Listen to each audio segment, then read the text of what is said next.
안녕하십니까? 예, 잘 오셨습니다. 감사합니다. 저는 오늘 겸손이라는 제목을 가지고 함께 하나님의 말씀을 나누기를 원합니다. 2005년도에 영국 문화원에서 창설 70주년을 맞이하여서 한 가지 조사를 했습니다.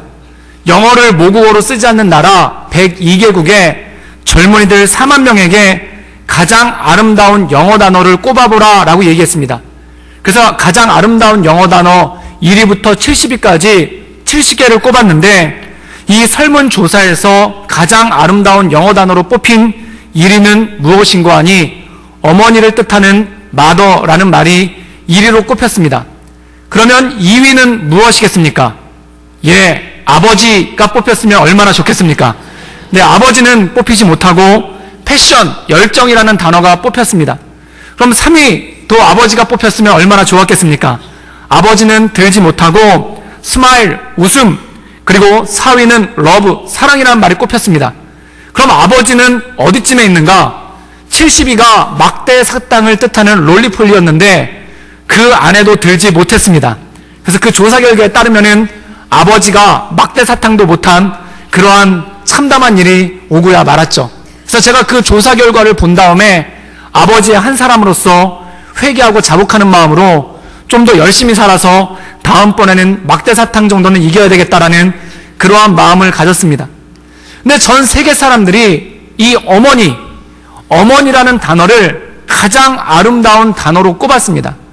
그럼 이 어머니라는 단어가 가장 아름다운 이유는 무엇이겠습니까? 지금은 돌아가셨지만 신바람 건강법이라는 그 강의로 유명하셨던 황수환 박사님은 이 어머니가 가장 아름다운 이유에 대해서 이렇게 설명을 했었습니다.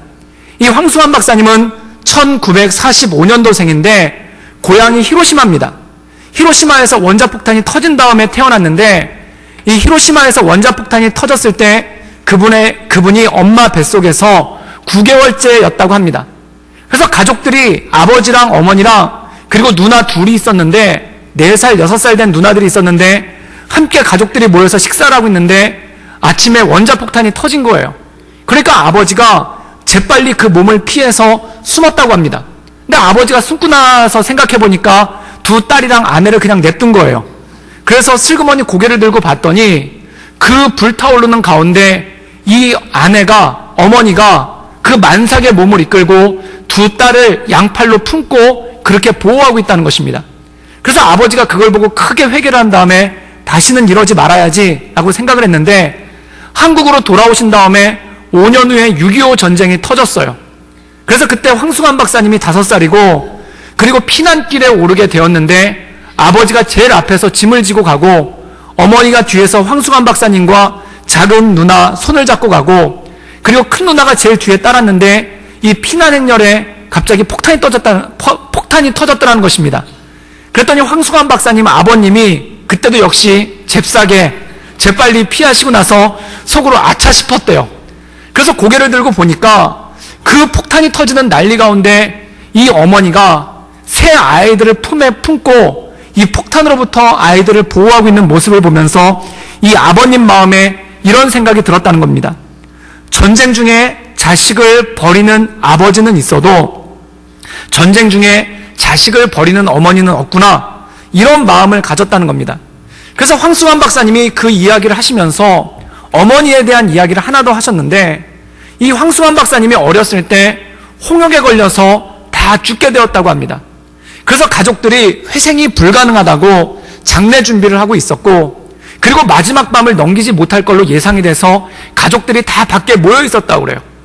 근데 그 밤에, 그 어렵고 힘든 밤에 황수환 박사님의 어머니가 다 죽어가서 목이 뒤로 젖혀져 있는 이 아들을 품에다 꼭 안고, 그리고 온몸에 고름이 나고 온몸에 종기가 나서 터져 있는 그 아이를 품에 꼭 안고 혀로 핥아가면서, 그 고름을 핥아가면서 밤새도록 기도를 하셨다고 그래요. 그 기도 내용이 뭐였냐면, 하나님 한 번만 자비를 베풀어 주셔서 이 아이를 제발 살려주십시오. 그렇게 밤새도록 혀로 고름을 핥아가면서 그렇게 기도를 하셨다고 그래요. 그래서 아침이 되었을 때 다들 이 황수환 박사님이 죽은 줄 알고 아버지는 지게를 지고 왔는데, 놀랄만한 일이 이 아침에 기적적으로 회생하여서 살게 되었다라는 겁니다. 그래서 그 어머니를 회상하면서 황승환 박사님이 뭐라고 얘기했냐면은 자식이 죽어도 포기하지 못하는 것이 바로 어머니다. 자식이 숨을 거두어도 포기하지 못하고 붙잡고 있는 것이 그것이 어머니다. 그렇기 때문에 세계에서 세상에서 가장 아름다운 이름은 어머니라는 이름이고, 그리고 세상에서 가장 아름다운 단어는 어머니라는 단어이다 라고 얘기했습니다. 그런데 비단 이 사랑이 어머니뿐이겠습니까? 아버지들도 마찬가지죠. 어머니가 자녀를 따뜻하게 품어주는 이불과 같다면 아버지는 비바람으로부터 자녀들을 지켜주는 지붕과 같습니다. 그래서 많은 아버지들이 전쟁이 나면 목숨을 아끼지 않고 전쟁터에 나가서 가족들을 지키려고 하고, 또한 많은 아버지들이 가족들의 생계를 위해서 물불을 가리지 않고 전장터와 똑같은 직장에 가서 온몸이 부서져라 일하며, 그리고 자기의 모든 자존심과 자기의 모든 것들을 다 내려놓고 온몸이 부서져라 일하고 있지 않습니까? 이것이 바로 부모라는 이름이고, 그것이 바로 부모의 모습인 것이죠. 즉 부모님의 희생 없이는, 부모님의 이 눈물겨운 노력 없이는 자녀는 결코 자라날 수가 없다라는 것입니다. 그래서 어떤 불효자들은 이렇게 얘기합니다. 어머니 아버지가 나한테 해준 게 뭐가 있습니까? 라고 이렇게 묻는 사람이 있습니다. 만약에 어머니 아버지가 희생하지 않았다면 단 1분도, 단 1시간도, 단 하루도 살아남을 수 없는 것이 자녀들 아니었겠습니까? 근데 부모님들의 그 눈물겨운 희생과 그 노력으로 인해서 자녀가 살아가게 된다는 것이죠. 그래서 우리가 부모님을 생각할 때 부모님 그러면 희생이라는 단어가 가장 먼저 떠오르게 됩니다. 그런데 사랑하는 여러분, 세상에 희생을 위한 희생이 어디 있겠습니까? 희생을 위한 희생은 존재하지 않습니다. 사랑하기 때문에 희생하는 것입니다. 그래서 희생은 사랑의 표현이고, 그리고 희생은 사랑의 다른 이름입니다. 오늘 말씀 가운데 보면은 이 땅 가운데 오셔서 십자가를 지시고 우리를 위해서 희생하신 예수님에 대해서 사도 바울이 증거하고 있습니다. 사랑하는 여러분, 왜 예수님은 이 땅에 오셔서 십자가를 지시고 희생하셨겠습니까? 희생하기 위해서 희생하신 것이 아니라, 율법 때문에 희생하신 것이 아니라 우리를 사랑하시는 그 뜨거운 마음으로 이 땅 가운데 오신 줄 믿습니다. 그리고 그 뜨거운 마음으로, 우리를 사랑하시는 그 뜨거운 마음으로 자신의 모든 것을 다 내려놓고, 그리고 자신의 모든 것을 희생하시고, 그리고 십자가에 못 박히기까지 복종하신 그 예수님의 모습이 오늘 말씀 가운데 있다라는 것이죠. 사랑하는 여러분, 오늘 이 말씀을 함께 나누면서 하나님의 크신 사랑, 그리고 자기를 비우시고 자기를 희생하시고 자기의 모든 것을 내려놓으신 이 예수 그리스도의 사랑 가운데 날마다 승리하는 우리 구덕교회 모든 성도님들 되기를 주님의 이름으로 축복합니다. 우리 빌립보서 2장 6절에서 8절까지의 말씀을 함께 읽도록 하겠습니다. 다 같이 읽겠습니다. 시작. 그는 근본 하나님의 본체시나 하나님과 동등됨을 취할 것으로 여기지 아니하시고 종의 형체를 가지사 사람들과 같이 되셨고, 사람의 모양으로 나타나사 자기를 낮추시고 죽기까지 복종하셨으니 곧 십자가에 죽으심이라. 오늘 말씀 가운데 보면은 사도 바울은 예수님을 이렇게 설명하고 있습니다. 그는 근본 하나님의 본체시다. 이 말은 무슨 뜻입니까? 예수 그리스도는 하나님이시란 겁니다. 그런데 하나님이신 예수 그리스도께서 하나님과 동등될 것을 여기지 아니하시고 동등됨을 취하지 아니하시고 자기의 권리를 포기하십니다. 즉 하나님의 권리를 내려놓으시고 하나님의 권리를 포기하시고 이 땅 가운데 오셨습니다. 그것을 자기를 비어 종의 형체를 가지사 사람들과 같이 되었고 라고 표현하고 있습니다. 그리고 자기를 낮추시고 죽기까지 복종하셨으니 곧 십자가에서 죽으심이라 라고 말하고 있습니다. 사랑하는 여러분, 예수님께서 왜 자기를 비우셨을까요? 그리고 왜 예수님께서 이 땅 가운데 낮아지셨을까요? 그리고 예수님께서 왜 십자가라는 고난을 감수하셨겠습니까? 사랑하는 여러분, 세상에 겸손을 위한 겸손은 없습니다. 내려놓음을 위한 내려놓음도 없습니다. 희생을 위한 희생도 없습니다. 사랑하니까 겸손할 수 있는 것이고, 사랑하니까 내려놓을 수 있는 것이고, 사랑하니까 희생할 수 있는 것입니다. 여러분, 사랑이 없다면 겸손한 척은 할 수 있습니다. 겸손한 흉내는 낼 수 있습니다. 그러나 겸손할 수는 없습니다. 또한 사랑이 없으면 희생하는 척은 할 수 있습니다. 또한 희생하는 흉내는 낼 수 있습니다. 그러나 진정으로 희생할 수는 없다라는 것이죠. 그래서 사도 바울은 고린도전서 13장에 이렇게 말씀하고 있습니다. 사랑이 없으면 아무것도 아니다 라고 말씀하고 있습니다. 천사의 말을 한다 할지라도, 1만 마디의 방언을 한다 할지라도, 심지어 자기의 몸을 불사르게 내어준다 할지라도 사랑이 없으면 아무것도 아니라는 것입니다. 사랑하는 여러분, 주님께서 이 땅 가운데 오신 이유, 자기를 낮추신 이유, 그리고 자기를 비어 종의 형체를 입으신 이유, 그리고 죽기까지 복종하신 이유, 그리고 십자가에 달려 돌아가신 이유가 무엇이겠습니까? 단 하나입니다. 우리를 사랑하시는 그 예수 그리스도의 뜨거운 사랑 때문인 줄 믿습니다. 그것 때문에 주님께서 자기를 비우시고 자기를 내려놓으시고 자기를 희생하신 것이죠. 그렇다면 이러한 예수님을 믿고 이러한 예수님의 말씀 가운데 살고 있는 그리스도인들은 어떤 삶을 살아야 되는가? 그것을 빌립보서 2장 2절과 3절에 우리에게 말씀해주고 있으십니다. 우리 다 같이 읽겠습니다. 시작.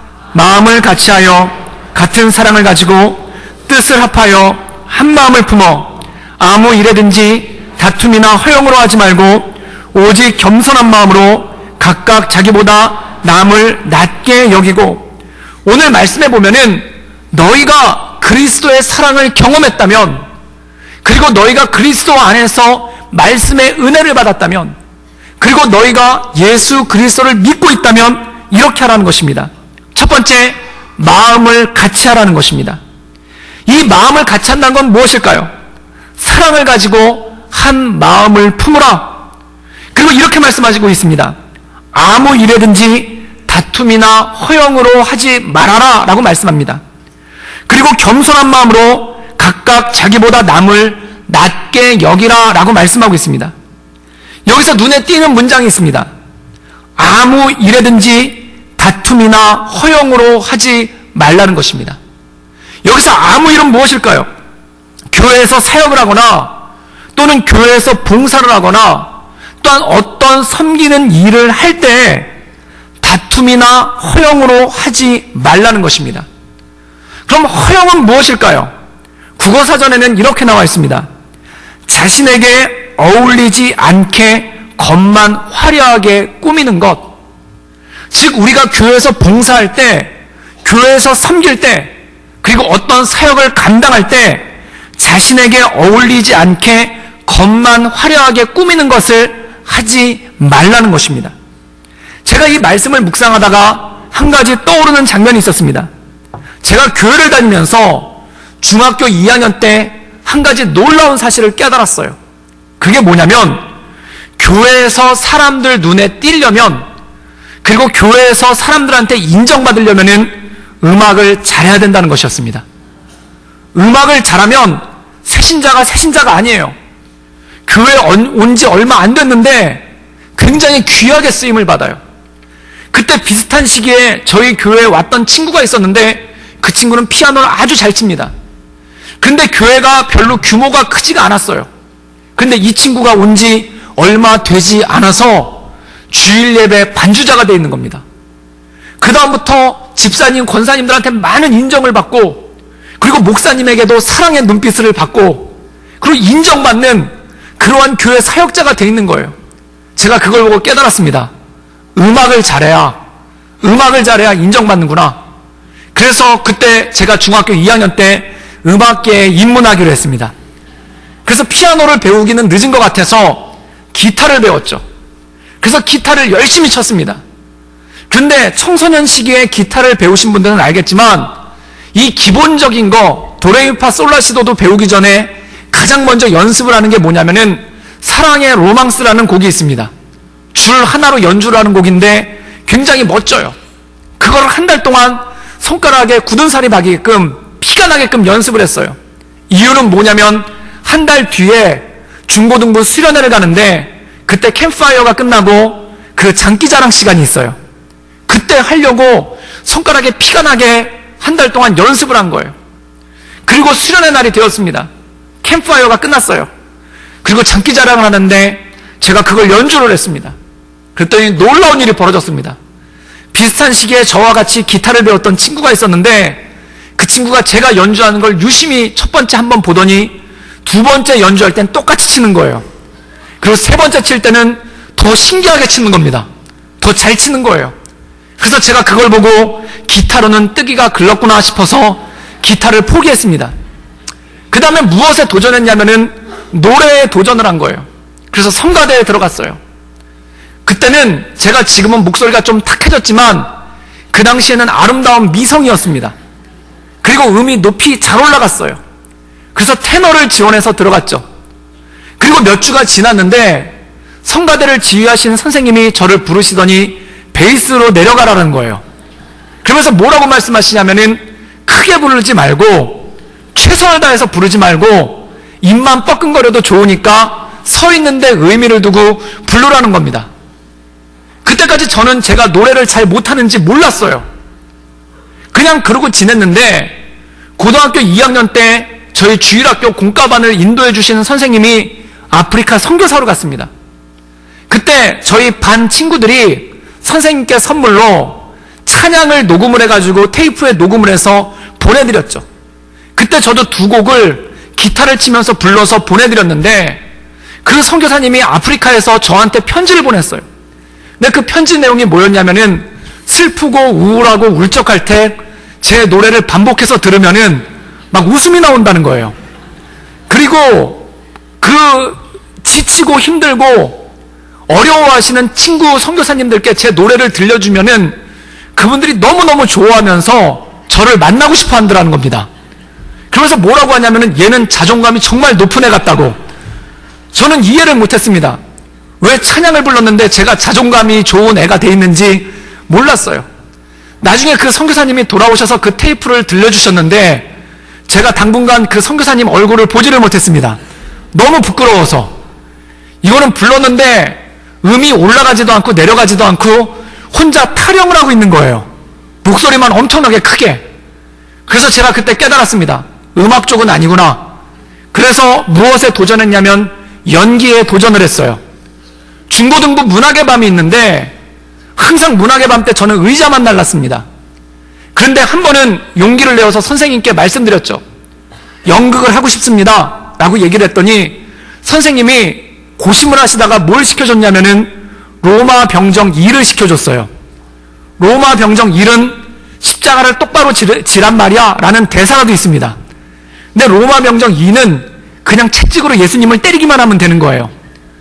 그때 연기를 잘하는 제 친구가 예수님 역을 맡았는데 그때 제가 채찍질을 얼마나 열심히 했는지 나중에 이 친구가 부활을 해야 되는데 부활을 못했어요. 너무 맞아가지고. 그래서 그때 연기가 아니라는 것도 깨달았습니다. 그러면 나는 제대로 하는 것이 무엇이 있을까? 고등학교 2학년 때 학교에서 적성검사라는 걸 했습니다. 그때 11가지 항목으로 적성검사를 했는데 음악성은 기다릴 게 없었고 운동신경도 아주 그 밑바닥이었고 그리고 수리력, 이해력 전부 다 평균 이하였습니다. 그래서 11가지 항목 중에 10가지 항목이 평균 이하로 나왔는데 딱 하나 100점 만점에 96점을 맞은 게 있었어요. 그게 뭐였냐면 언어 구사력이었습니다. 언어 구사력만 96점이 나왔어요. 그때 제가 그걸 보고 깜짝 놀랐습니다. 나는 입만 살았구나. 나는 내 온몸 가운데 살아있는 게 입밖에 없구나. 여러분, 남자가 입만 살았다는 거 별로 좋은 거 아닙니다. 그런데 그 진로 지도를 해주시는 선생님이 저한테 이렇게 말씀을 해주시는 거예요. 너는 잘 되면 약장사고 못 되면 사기꾼이니까 착하게 살아라. 그래서 제가 그렇게 알고 있었습니다. 근데 사랑하는 여러분, 놀라우신 하나님이, 은혜로우신 하나님이 이 입만 살아있는 저를 붙드셔서 말을 가장 많이 하는 목사로 사용하신 줄 믿습니다. 제가 보니까 입만 살아있으면 돼요. 입만 살아있으면 말씀 전하는데 아무 문제가 없더라고요.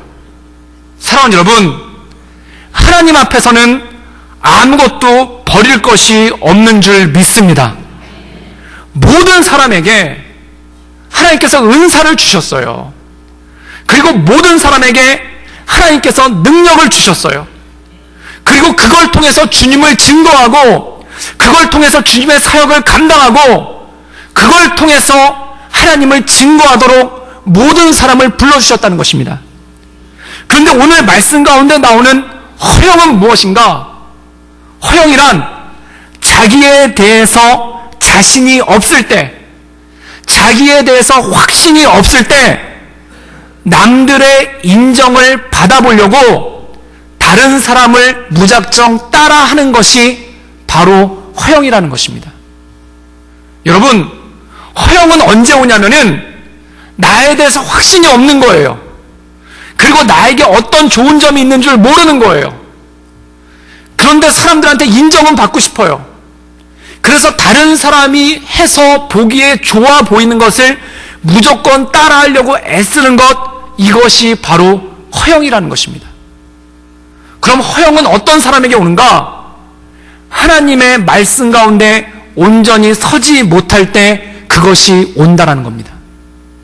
내가 하나님 말씀 가운데 서면은 쌀 한 톨만큼의 믿음이라도, 정말 겨자씨만한 내 보잘것없는 재능이라도 하나님께서 귀하게 쓰신다는 것을 믿게 돼요. 그런데 그것이 없으면 다른 사람들을 바라보면서 낙심하고, 세상은 너무나 큰데 나는 한없이 작아 보이는 것에 쓰러지고 넘어질 수밖에 없다라는 것입니다. 사랑하는 여러분, 예수님은 이렇게 말씀하셨습니다. 내 이웃을 내 몸과 같이 사랑하라. 여기 중요한 말씀이 있어요. 내 이웃을 사랑하기 위해서는 나를 먼저 사랑해야 된다는 것입니다.